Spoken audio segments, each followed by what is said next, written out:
two angels arrived at Sodom in the evening, and Lot was sitting in the gateway of the city. When he saw them, he got up to meet them and bowed down with his face to the ground. "My lords," he said, "please turn aside to your servant's house. You can wash your feet and spend the night and then go on your way early in the morning." "No," they answered, "we will spend the night in the square." But he insisted so strongly that they did go with him and entered his house. He prepared a meal for them, baking bread without yeast, and they ate. Before they had gone to bed, all the men from every part of the city of Sodom, both young and old, surrounded the house. They called to Lot, "Where are the men who came to you tonight? Bring them out to us so that we can know them."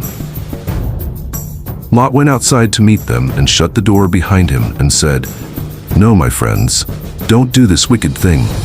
Look, I have two daughters who have never slept with a man. Let me bring them out to you, and you can do what you like with them. But don't do anything to these men, for they have come under the protection of my roof." "Get out of our way," they replied.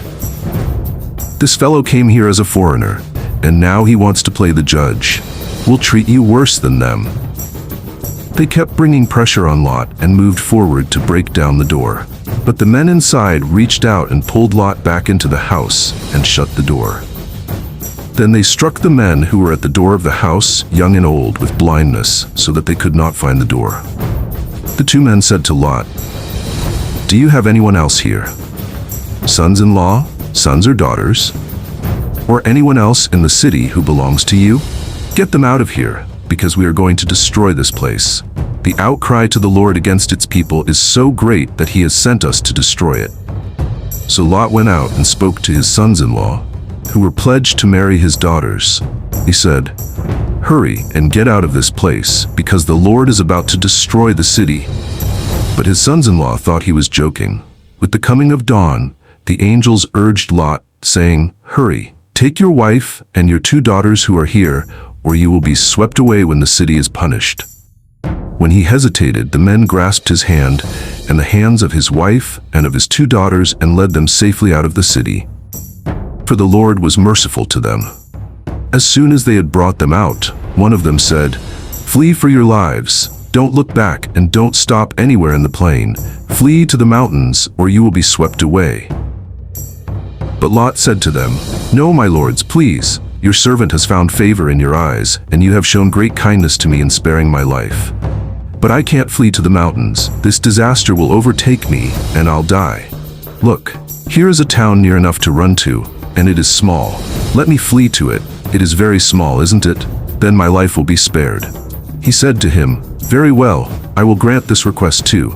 I will not overthrow the town you speak of. But flee there quickly, because I cannot do anything until you reach it." That is why the town was called Zoar. By the time Lot reached Zoar, the sun had risen over the land. Then the Lord rained down burning sulfur on Sodom and Gomorrah, from the Lord out of the heavens. Thus he overthrew those cities and the entire plain, destroying all those living in the cities, and also the vegetation in the land. But Lot's wife looked back, and she became a pillar of salt. Early the next morning, Abraham got up and returned to the place where he had stood before the Lord. He looked down toward Sodom and Gomorrah, toward all the land of the plain, and he saw dense smoke rising from the land, like smoke from a furnace. So when God destroyed the cities of the plain, he remembered Abraham, and he brought Lot out of the catastrophe that overthrew the cities where Lot had lived. Genesis chapter 19 verse 1 to 29, NIV.